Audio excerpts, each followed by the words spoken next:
Vamos a ver insuficiencia renal aguda. Y bueno, esto se trata, como todos sabemos, la insuficiencia es un deterioro también del órgano del que estamos hablando. Es la función, el deterioro de la función, en este caso renal, ¿sí? Con el aumento de la concentración sérica de los productos nitrogenados, ¿está? Lo que vamos a ver. Un porcentaje alto va a causar con una oliguria, ¿está bien? Que es una disminución de la diuresis diaria, ¿está bien? Acuérdense que tenemos, con respecto a la diuresis, es sumamente importante que nosotros en el interrogatorio podamos ver la cantidad de orina, si el paciente orina normalmente, o si orina más poliuria o menos oliguria, ¿está bien? Tener una diuresis conservada, una oliguria, una oliguria es menos, y anurias cuando directamente el paciente no orina, ¿sí? Bien. ¿Qué vamos a tener? Una insuficiencia renal aguda.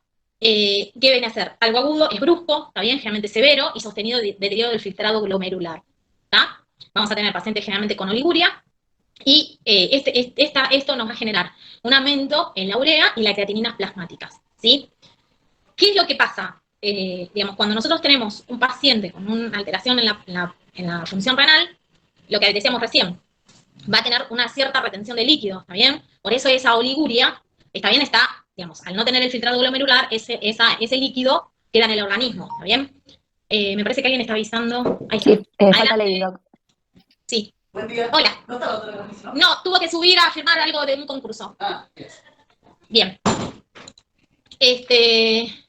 Bueno, entonces, lo que nosotros tenemos, esta disminución en el filtrado, el deterioro en el filtrado glomerular, ¿qué es lo que hace? Tener esta cierta retención de líquidos, ¿está bien? Entonces hace la retención de líquido y sodio, ¿ah? El sodio, acuérdense que siempre trae el líquido, ¿sí? Y un desarrollo de una acidosis metabólica y una hipercalemia, ¿está? Esto es lo que nosotros tenemos que tener en cuenta frente cuando sospechamos un paciente con una insuficiencia renal aguda, ¿sí? Bien, esto es, no interesa que lo sepan exactamente los valores, como las escalas, pero sí de que más o menos tengan en cuenta lo que nosotros tenemos que estar valorando en el paciente. Si el paciente tenemos un riesgo de una insuficiencia renal aguda, va a aumentar la creatinina sérica 1,5 veces de lo normal, ¿está bien? Y va a disminuir el filtrado glomerular a 25%, ¿está bien? El flujo urinario va a ser menos de 5 mililitros por kilogramo en 6 horas. Esto lo importante es que ustedes vayan viendo cómo va deteriorando y cómo se va alterando todo esto, ¿tá? Para ver en qué estado del paciente estamos. Ya cuando el paciente tiene una injuria en el riñón, tenemos un aumento de la creatinina sérica en 2 veces y la disminución del filtrado glomerular a más del 50%, ¿sí? Entonces, en estos pacientes vamos a tener un flujo urinario menor a 5 mililitros por kilogramo por hora en 12 horas. ¿Ven cómo va alterándose el flujo urinario, ¿sí?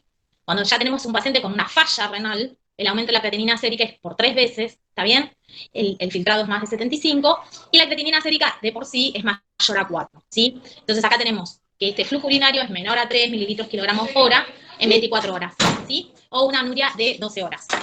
Bueno, la ira persistente es la pérdida completa de la función renal por más de 4 semanas, y ya el estado terminal es lo que incluye que el paciente necesite la diálisis por más de 3 meses, ¿sí? Bien. Clasificación del fracaso renal agudo.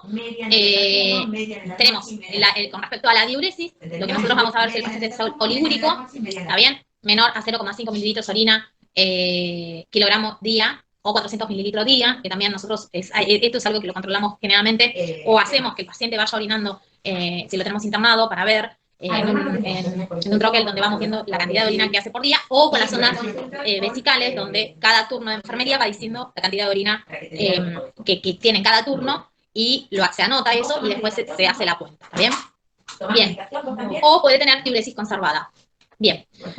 Eso con respecto a la diuresis. ¿Ah? Con respecto a la etiología, tenemos la causa prerrenal, ¿está bien? Renal, que es intrínseca o parenquimatosa, y posrenal, por una obstrucción, ¿está bien? Entonces tenemos las causas que prerrenal sería que no llega al riñón, ahora vamos a ver, que algo que previo a llegar al riñón, renal, que particularmente va a haber un daño renal, o posrenal cuando haya una obstrucción y esto genere cierta dificultad, ¿sí? Bien. Clasificación de la etiología del fracaso renal aguda. Con respecto a lo prerrenal, esto que hablábamos es una hipovolemia absoluta o relativa, ¿está bien? Es decir, un cuadro de hipovolemia donde nosotros, absoluta o relativa, ¿saben la diferencia entre absoluto y relativo? ¿Cómo? Relativo puede ser un tercer espacio o algo así. Claro, tal cual. que el líquido está, pero está en un tercer espacio. Sí. Y absoluta es que directamente el paciente tuvo una hipovolemia, una hemorragia, lo que fuera, que perdió la volemia, ¿está bien? Y el relativo es que está en un tercer espacio, entonces no se capta esta, digamos, no es, el líquido lo tiene el paciente, pero lo tiene en lugares inadecuados, no lo tiene intravascular, ¿sí? Y bien. Y tenemos una disfunción miocárdica. San, me olvidé de decirte, a él le mandé a hacer, el fondo de ojo ya lo tenía, pero le mandé a hacer el clearance de creatinina y la eco. Perfecto. Y porque el lab lo tenía, así que completé con eso. Ahí le agregué la ivermectina. Sí, yo me imaginé, pero bueno, no sabía si iba para insulina. Está bien. Bien. Bien. Esto como prerrenal. Por el otro lado, una disfunción miocárdica, ¿está bien? Que al no tener una buena falla, una buena contractilidad muscular, una buena contractilidad cardíaca, que hace que el corazón no bombee, no eyecte como corresponde la sangre y genere una disfunción, digamos, y no va a estar bien perfundido el riñón y va a generar esto, ¿sí? Una pérdida de la autorregulación renal o una oclusión de la arteria o venosa, también una alteración vascular que genera algún compromiso que no le llegue la irrigación al riñón, ¿sí?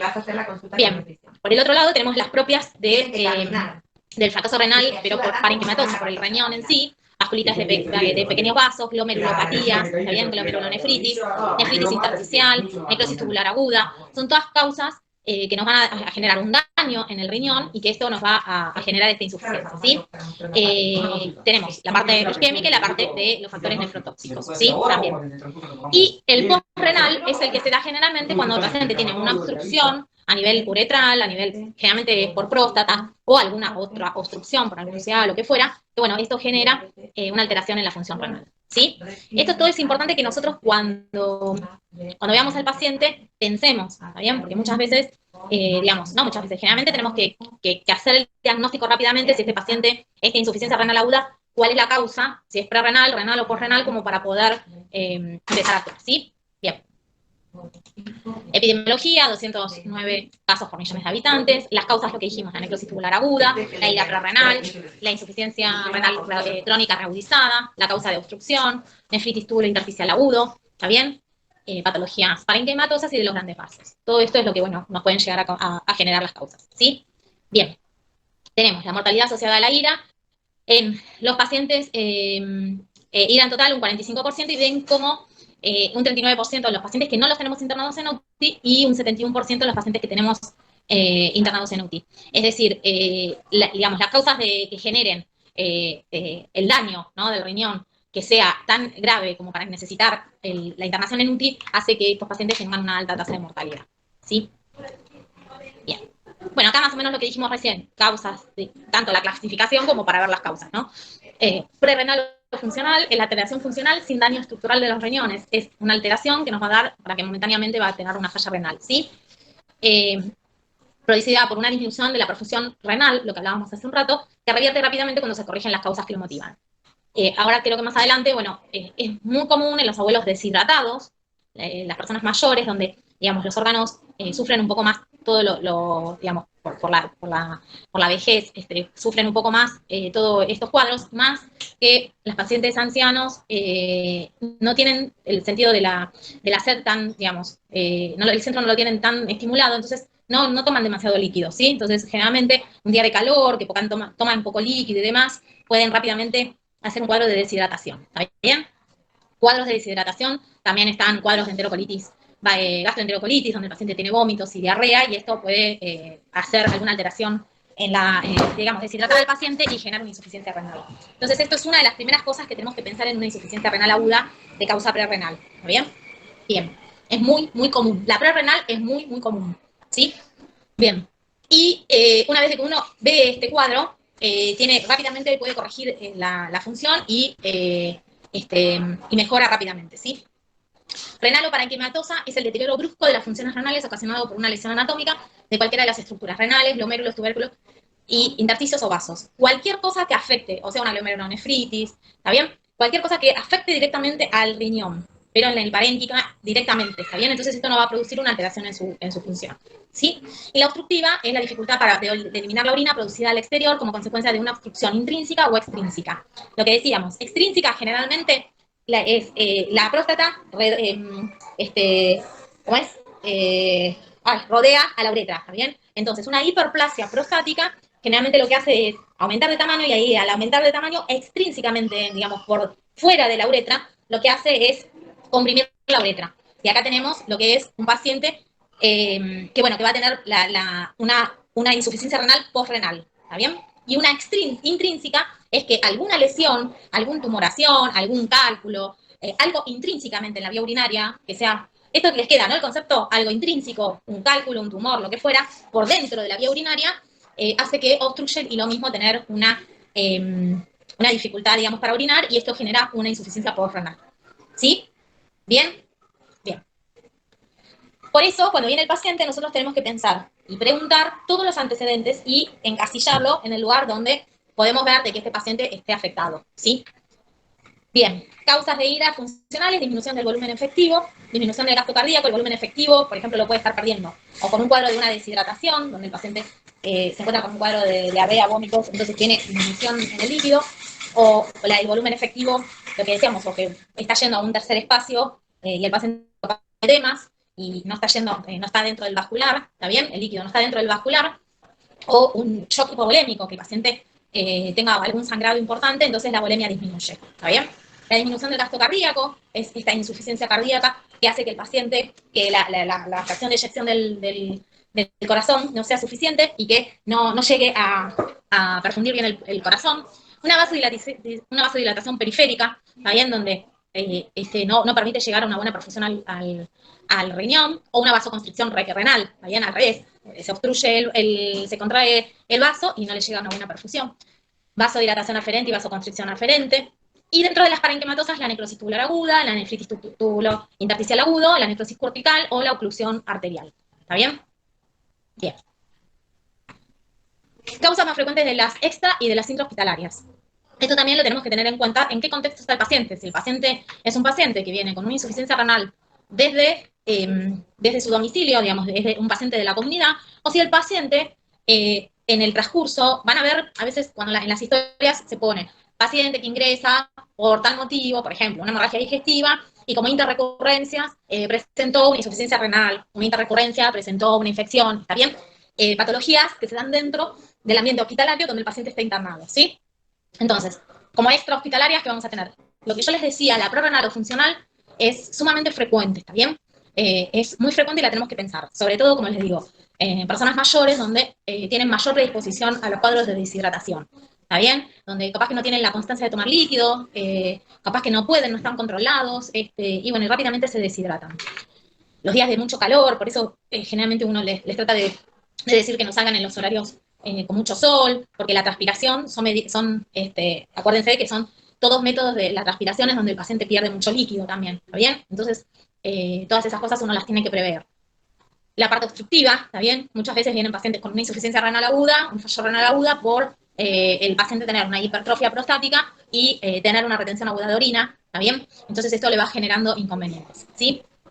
Y con respecto a las intrahospitalarias, tenemos generalmente los cuadros sépticos. Acuérdense que los cuadros sépticos, si bien el punto de partida es un cuadro infeccioso, cuando esto ya se hace, el cuadro séptico se disemina, ¿bien? ¿Qué va a ser? Una falla multiorgánica.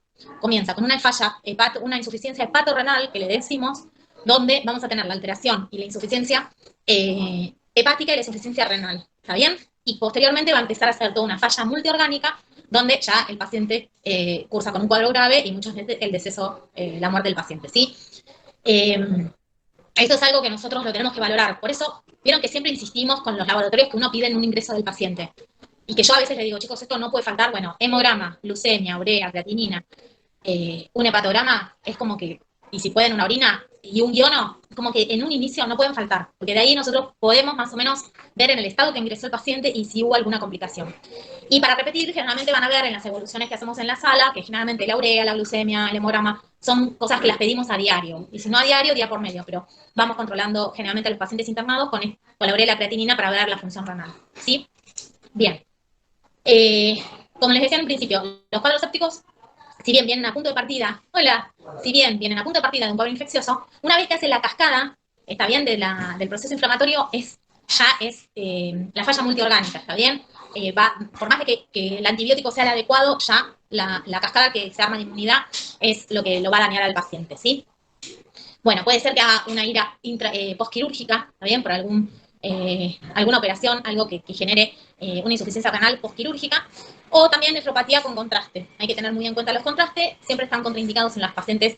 Si le hacemos una toma o lo que fuera, tenemos que ver si el paciente no tiene algún antecedente de ira, ¿sí? Bien. ¿Van bien? ¿Todo bien? Sí. Sí, todo bien. Muy bien. Atenta, Patri. Bien, tenemos oliguria, ¿tá? La disminución de la diuresis, de la cantidad de diuresis diaria, a 0,5 mililitros orina kilo día o 400 mililitros día. El signo más frecuente de la disfunción renal, ¿tá? Y crucial identificar pronto las causas reversibles. ¿Por qué? Porque esto nos va a generar, si nosotros sabemos de que este paciente está deshidratado, ya con el tratamiento que instalemos ya sabemos que este paciente va a estar mejor, ¿tá? Porque si no tienen una alta mortalidad, y escaso tiempo para tratar. Es decir, tenemos que tratarlo rápidamente ese paciente, ¿sí? Bien. Sedimento urinario. Vamos a ver, en una insuficiencia prerrenal, en una falla renal aguda prerrenal, cilindros hialinos, moldes granulosos finos, rara vez cilindros granulares gruesos, ¿tá? Y en la necrosis tubular aguda, en el 80% de los cilindros granulares marrones y células tubulares epiteliales. Estas son las características que vamos a ver en un sedimento urinario con alteración del riñón, ¿sí? Con respecto al prerrenal, va a tener una densidad mayor, ¿está bien? Ustedes esto, no importa que lo sepan exactamente, pero piénsenlo. Si es prerrenal y tenemos una cierta deshidratación, va a estar la densidad más aumentada, la osmolaridad más aumentada, ¿está bien? El sodio disminuido, esa es la fracción de eyección del sodio, ¿está bien? Y va a tener, estas son las relaciones, pero esto es lo que me interesa que les quede presente, y los cilindros van a ser hialinos. Mientras que en una renal, la densidad va a estar disminuida, la osmolaridad va a estar disminuida, el sodio va a estar aumentado y va a tener granulosos, ¿sí? Prevención de la falla renal intrínseca, medidas adecuadas de resucitación, sería de la rehidratación del paciente y de la reposición de volumen, ¿está bien? Medidas adecuadas. ¿Por qué se dice medidas adecuadas? Porque tenemos que ver también el cuadro del paciente, las patologías previas del paciente. A un paciente cardíaco no lo podemos sobrecargar de líquido, porque ¿qué vamos a generar? ¿Qué les parece que podemos generar en un paciente que le decimos, bueno, lo llenamos de líquido porque está re deshidratado? Edema. Edema. ¿Qué más? Insuficiencia cardíaca. Muy bien, perfecto. Muy bien, una insuficiencia cardíaca, está bien descompensada. Es decir, acuérdense que los corazones, más si por ejemplo tenemos una persona mayor que está muy deshidratado, tenemos que tener mucho cuidado cómo hidratamos a este paciente, porque si le metemos 2 litros de líquido, está bien, y el paciente ese va a aumentar la volemia, no va a estar capacitado para poder manejar esa volemia, entonces va a ser una falla de bomba y el líquido no va a poder ir para adelante, digamos, no va a poder perfundir bien y se va a ir para atrás y va a ser un edema agudo de pulmón. ¿Está bien? Entonces, una de las, digamos, una de las contras, no sé si es un daño iatrogénico, pero uno, ¿qué hace? Con la insuficiencia cardíaca, ¿vieron cuando vimos insuficiencia cardíaca? A veces le ponemos tanto diurético que terminamos secando al paciente. Se le dice secar al paciente cuando se le dice que bueno, le sacamos tanto líquido que el paciente hace una insuficiencia renal. Y eso creo, ¿se acuerdan de que cuando hablamos cardio lo dijimos? Es decir, tenemos un paciente con una insuficiencia cardíaca, ¿qué decimos? Entre nosotros, ¿qué decimos? Cuando vemos esa placa de vidrio esmerilado, así en alas de mariposa, cuando vemos el paciente con edemas, cuando lo escuchamos y tiene rales, tiene líquido en ese pulmón, ¿qué decimos? Que ese paciente está como encharcado, como que tiene mucho agua, ¿está bien? Entonces decimos, lo vamos a secar un poco, es algo interno, ¿no? Lo vamos a secar, le vamos a sacar un poco de líquido. Cuando empezamos a sacar líquido a través de los diuréticos, muchas veces nos pasamos para el otro lado y tenemos que controlar con la urea y la creatinina, porque tenemos que ver el momento justo de volver a hidratar al paciente, ¿está bien? Y al revés nos pasa con esto, cuando tenemos que hidratar al paciente, tenemos que tener cuidado la contextura del paciente, las patologías de base, el corazón cómo está hemodinámicamente, porque si le ponemos mucho líquido, nos pasamos, encharcamos al paciente, le llenamos de líquido y ese corazón no lo puede tolerar y puede hacer una falla cardíaca. Tenemos que ver las medidas de hidratación del paciente, antioxidantes previos a los contrastes, si es que los necesitamos, diagnóstico y reparación de las lesiones vasculares, si estamos hablando de algo vascular, algún daño vascular del riñón, mejorar ese vaso como para que el riñón pueda tener la perfusión correspondiente, porque si tiene una alteración en el vaso y no le llega la sangre al riñón y no tiene una buena perfusión, obviamente que no va a funcionar, ¿sí? Evitar todo lo que sean factores nefrotóxicos, ¿está bien? Vieron que el otro día hablamos de la gentamicina, los aminoglucósidos son muy nefrotóxicos, ¿sí? Así que esos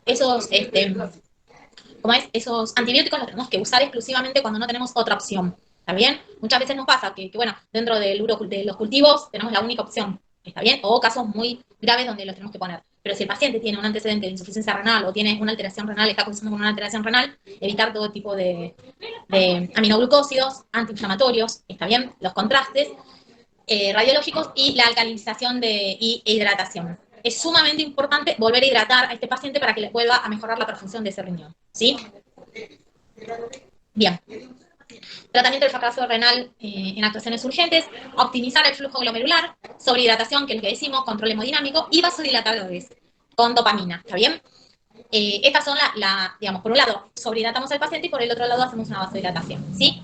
Suspender todo lo que es nefrotóxico y restablecer este flujo urinario, ¿está bien? Si eventualmente nosotros tenemos algún factor postrenal que nos esté dificultando la diuresis del paciente, ¿está? Por el otro lado, mejoramos este filtrado glomerular con diuréticos de la sangre, generalmente lo que usamos es furosemida, y si no, diuréticos osmóticos como el manitol, en caso que se necesite, ¿sí? ¿Vamos bien? Sí. Manejo de la oliguria.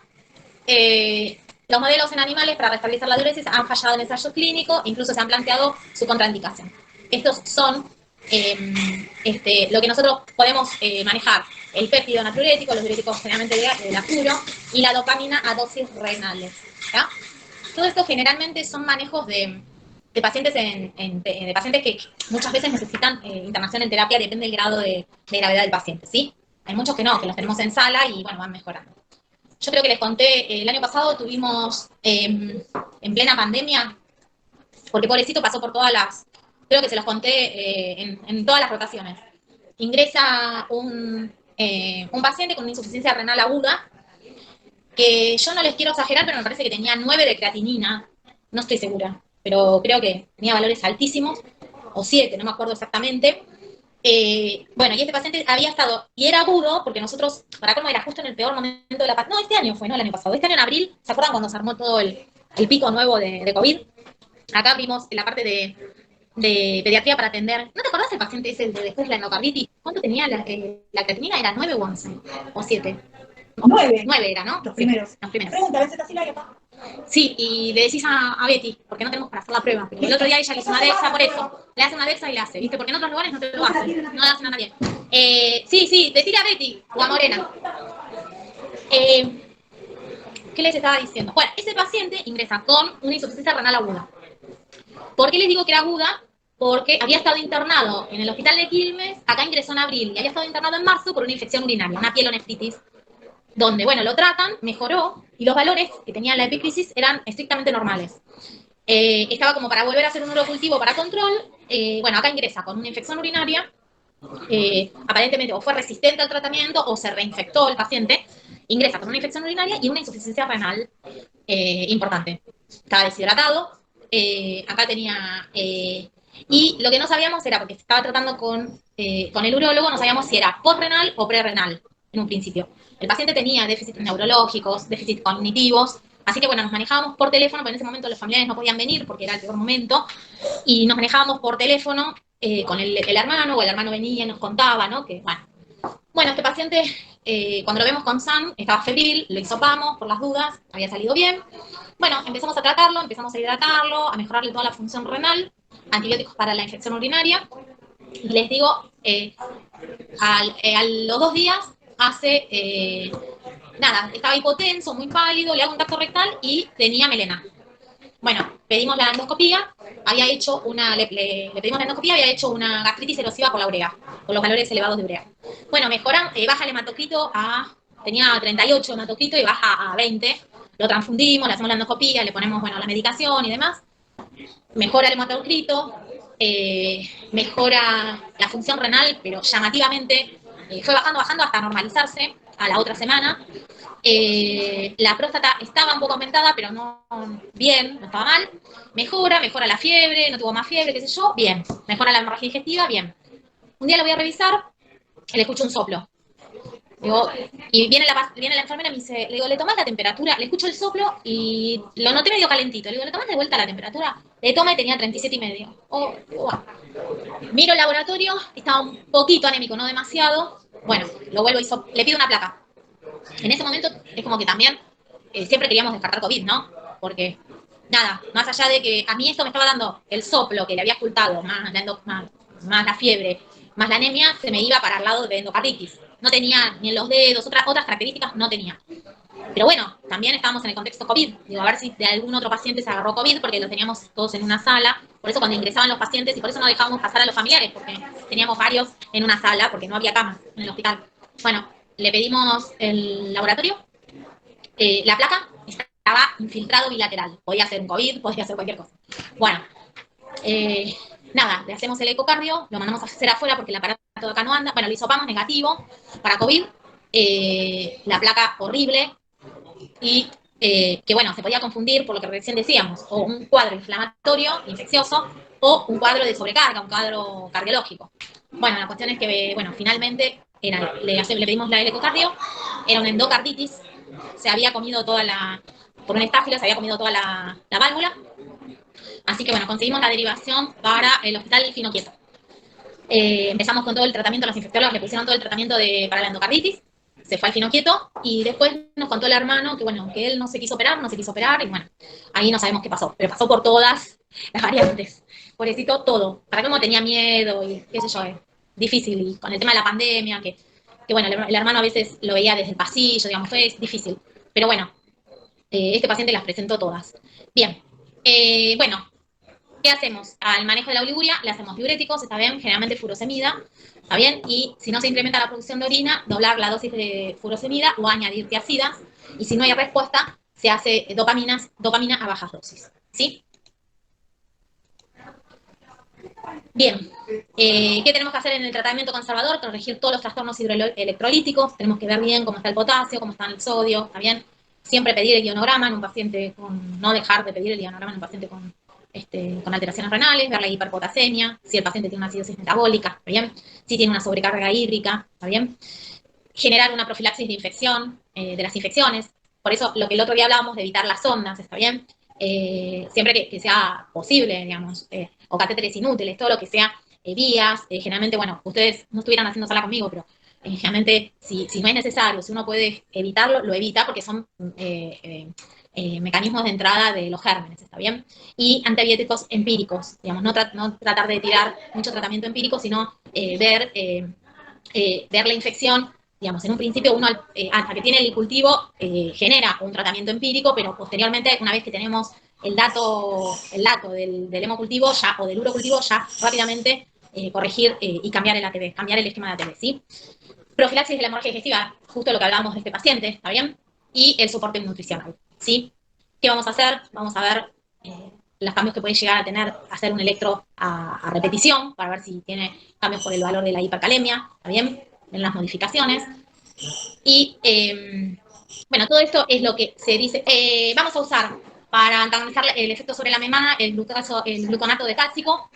También se van a usar glucosados hipertónicos para traslocar el potasio del espacio extracelular. Puede que utilicemos el bicarbonato. Las soluciones están con salbutamol, que estos mejoran también.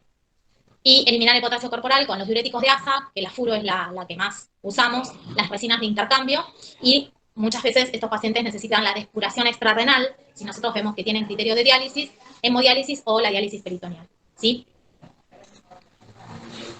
Bien. ¿Cuándo lo vamos a indicar? Cuando tengamos una sobrecarga de volumen, vemos que este paciente está con sobrecarga de volumen, tenemos una hipercalemia que no podemos mejorar, complicaciones de acidosis metabólica severa, o complicaciones de las uremias, donde los cuadros siguen en este paciente porque rápidamente mejoró su función renal. Si no, teníamos que ponerlo, depende de alguna de todas estas cosas, ponerlo en diálisis, ¿sí? Bien. Lo anterior es como que esto, no se lo olviden, esto es como lo mismo, pero más especificado, ¿está bien? Cuando el paciente tiene una oliguria menor de 200 en 12 horas, cuando el paciente, obviamente... ¿Tiene... de Sandra? ¿No le llegó? No, está. Ese, sí.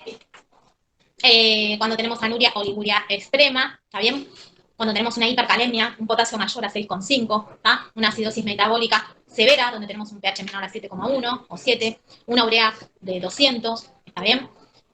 Cuando tenemos edema significativo en el órgano como pulmón, ¿está bien? Y con complicaciones metabólicas que nos pueden dar una encefalopatía por la uremia tan elevada, ¿está bien? Pericarditis, neuropatía, miopatía urémica, ¿está bien? Una disnatremia severa, cuando hay un aumento muy elevado, una hipertermia, ¿está bien? Todo, digamos, intoxicación por sustancias salicibles, un criterio suficiente para iniciar en terapia, ¿sí?